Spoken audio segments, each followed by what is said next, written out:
a petición popular que me pidieron retomar las cápsulas deportivas de aprendizaje. Vamos a hablar un poquito de lo que son los acuerdos y convenios colectivos entre las ligas profesionales de deportes y los jugadores. A diferencia de, y vamos a tocar un poco el tema legal, en países como República Dominicana hay un código laboral con reglas muy estrictas, con reglas rígidas, que es lo que rige las relaciones laborales entre el empleador y el empleado.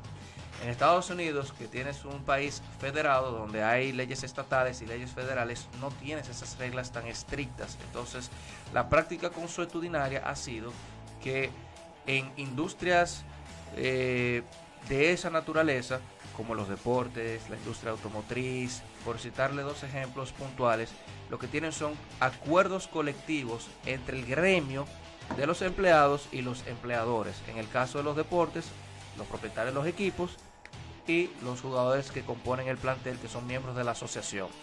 Ese convenio es lo que rige las relaciones laborales entre parte y parte.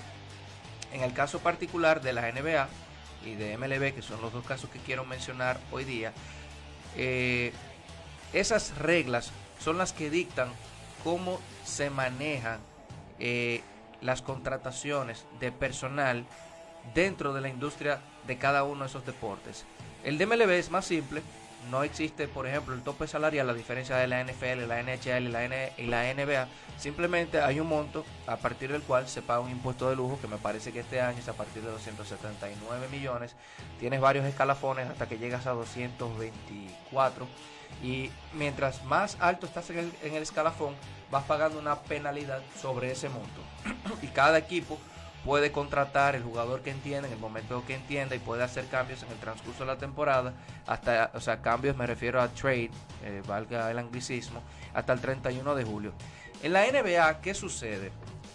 En la NBA no existen esas libertades porque tienes un tope salarial, y en la NFL mucho menos. La NFL tiene lo que se llama un hard cap, o sea, tiene un tope rígido que no puedes exceder bajo ningún concepto. En la NBA tienes un soft cap, o sea, un tope salarial suave que puedes volar en ciertas circunstancias. Entonces, eso permite que se den ciertas circunstancias, como por ejemplo cuando un equipo está sobre el cap, cuando un equipo está bajo el cap, cuando un equipo no ha invertido la cantidad suficiente de dinero en el plantel, existe un mínimo de gasto. Este año me parece que son 90 millones de dólares en la NBA. Entonces tiene situaciones donde un equipo no puede ir atrás del jugador X, el agente libre, porque el convenio colectivo le impide perseguir a ese jugador. Entonces, por ejemplo, en la NBA, el caso de CP3, si te lo comparo con la MLB, tú tienes un tipo que le debe 200 millones de dólares, se lesionó, nadie lo quiere. Bueno, tú se lo cambias al mejor postor, coges algún prospecto de clase A y se reparten el salario, o te quedas con la mayor parte. En la NBA no puedes dividir el salario. Para tú cambiar a ese jugador tienes que tener o espacio en el tope salarial, o tienes que igualar el salario de ese jugador con otro. Entonces, para cambiar el caso de Chris Paul de Oklahoma para otro equipo, o alguien tiene que absorberlo en el espacio del tope salarial, que ya ningún equipo lo tiene, o tienes que cambiarlo por jugadores que igualen el salario. Parecido. Entonces, una vez que un equipo está sobre el tope salarial, no puede contratar agentes libres que no sea a través de las excepciones que te da el mismo convenio colectivo. Entonces, algunos casos, por citar algunos ejemplos, son el mid-level exception, que tiene un valor, me parece que de 5 millones de dólares anuales a la fecha. Solamente puedes firmar a ese jugador por esa excepción, no le puedes dar un peso más, pero puedes dividir el valor de la excepción. Bien. O puedes dar, tienes la excepción bianual. Cada 2 años puedes utilizar una excepción para cierto monto. Luego de eso, tienes los jugadores, los cuales tienen más de 2 temporadas contigo, que se llama Early Bird Rights, o los que tienen más de 3 temporadas contigo, que se llaman Bird Rights. Eso quiere decir que a ese jugador, en el momento que sea agente libre, como es de tu equipo, y para incentivar que los jugadores se queden jugando con sus franquicias originales y no se vayan a otros grandes mercados, cosa que está pasando con mucha frecuencia en estos tiempos, se incluyó que el equipo originario te puede ofertar un año adicional de contrato a los 4 máximos que permite el convenio colectivo, dígase 5, y los incrementos anuales son de un 1% más. Me parece que los incrementos anuales del máximo de contrato son de 7% anuales y con los bird rights es de un 8%. Exactamente. Entonces puede irte sobre el tope para tú firmar a tus propios jugadores. Entonces, utilizando esa excepción de bird rights. Entonces, por eso, cuando se anuncia la fecha de la moratoria, donde se hacen los acuerdos verbales que estábamos hablando aquí, por eso ves que primero firman a los jugadores que son agentes libres, llenas el cap y luego entonces haces las renovaciones de contratos de tus propios equipos. Porque si renovas primero a tu jugador y consumes el cap, entonces no vas a poder traer los jugadores de afuera. Entonces, en ese sentido, la NBA es bastante compleja tratando para poder adquirir a ciertos jugadores. Entonces, tú me dirás, ¿por qué Houston no trajo a Bradley Beal? Bueno, precisamente porque Washington tenía que igualar el salario de CP3, mandar $40 millones a Houston. Ellos se quedan con Bradley Beal más el otro contrato que le van a mandar y se tienen entonces que quedar con el contrato malo de Chris Paul. Entonces, realmente, ¿cuál es el atractivo de Washington de hacer ese cambio? No tiene ninguno. El día que ellos decidan cambiar a Bradley Beal, van a cambiarlo para un equipo que tenga espacio en el cap, que me dé 2 jugadores que probablemente contratos que se venzan, que yo pueda liberarlo este mismo año y yo pueda renegociar ese contrato que le queda y selecciones del draft o jugadores jóvenes que me sirvan de activos. Por eso, en el caso de Oklahoma City, el cambio se ve genial, porque tienen 11 selecciones que ahora mismo no valen tanto porque los equipos que de donde vienen están compitiendo por campeonato de la NBA, pero son selecciones del 23, del 24, del 25, o sea, ya esos equipos van a estar en la curva de declive, descendente de esa ventana para buscar el campeonato, y ese es que incluso pueden ser pide lotería para ese tiempo. Correcto, claro que sí. Correcto. Entonces, que fue lo que le pasó, me parece que a Brooklyn, que quedaron entre los peores 3 y con el cambio de Kevin Garnett y Paul Pierce. Correcto, y tuvieron que darle el cambio a Boston. Entonces, una pregunta, Ray. Entre los deportes actualmente en Estados Unidos, el que más flexibilidad tiene es la MLB o el béisbol. Para contratación de jugadores. Claro, por eso tú ves que en béisbol te dan contratos de $400 millones, que es el caso de Mike Trout, y de más de una década, y no lo ves en otros en otras ligas. En la NFL sí hay contratos larguísimos, pero en la NBA simplemente no se puede porque el convenio colectivo te establece máximos de pago hacia los jugadores, ya no le puedes pagar más de ahí.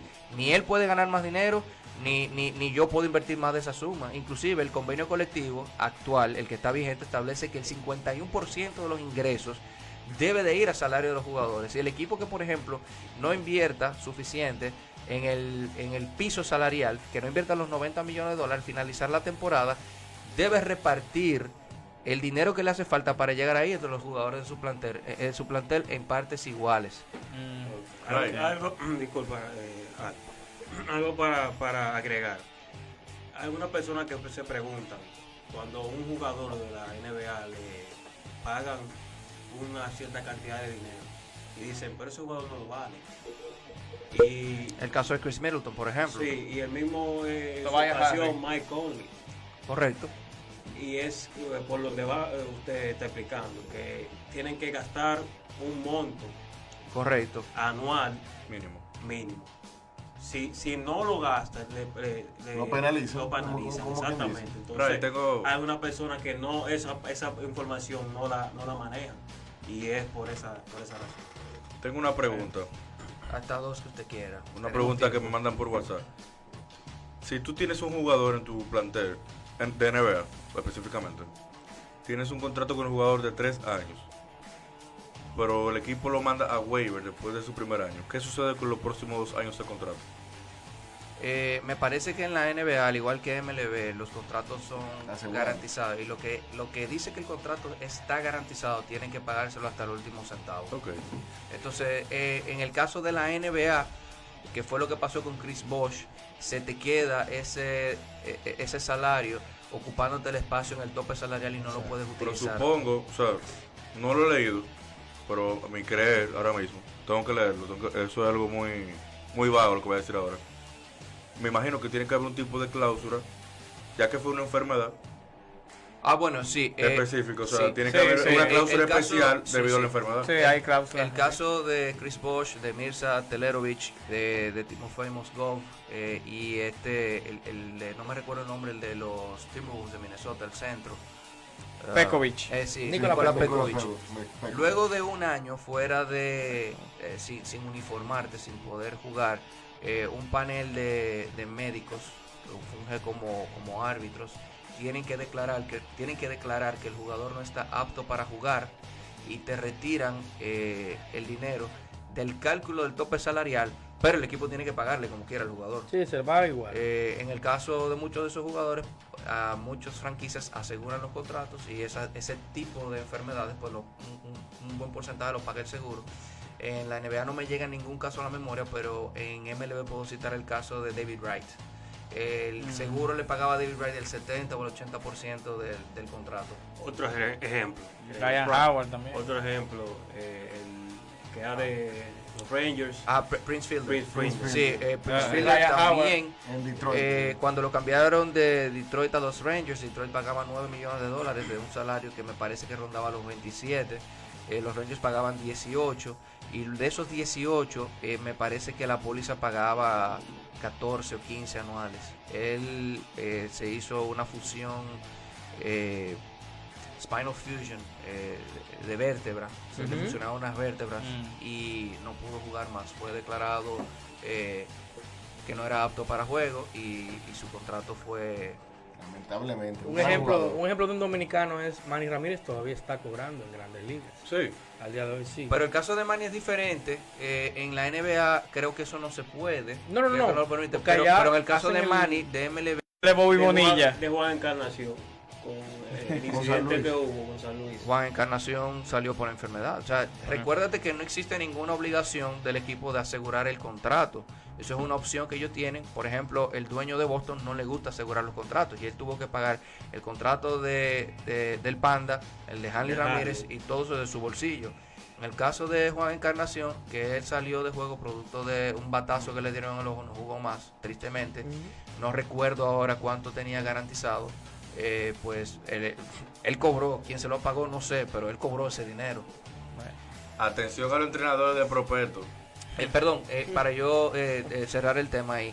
En el caso de Giordano Ventura, tenía una parte de su contrato que era garantizado, que también debió ser pagado luego de él fallecer inclusive. A su Que, familia. debieron, familia. sí, que sus beneficiarios debieron cobrar lo que creo que estaban tratando de... No sé si tenían una litis o que Sí, tratando sí, de ver... tenemos una cómo lista, no ellos- sé, no sé en qué ha quedado eso. ¿no? sí, tratando de conseguir, no sé si que le pagara el seguro o el equipo, ¿no? Entonces, Brian, una pregunta de parte mía. Y cuando el jugador, en este caso de la NBA, no, o sea, el equipo médico no logra decir, él no puede jugar por algún problema y está dejando de jugar por bandidaje, ¿qué se puede hacer ahí? Bueno, Me cito al caso de Lou Holden con los Lakers.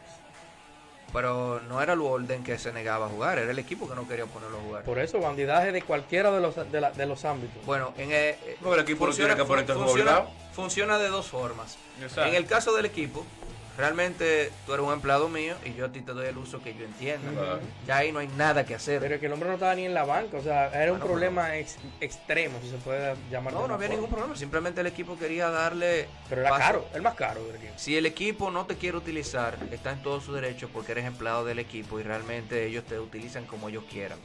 Si es el jugador que se niega a jugar, que puedo citar los casos de Jimmy Butler y de Kawhi Leonard, que son los casos más recientes, Sí. el equipo tiene la potestad para no pagarle por los partidos jugados. En el caso de Leonard, él decía que estaba lesionado, pero el equipo médico decía que no.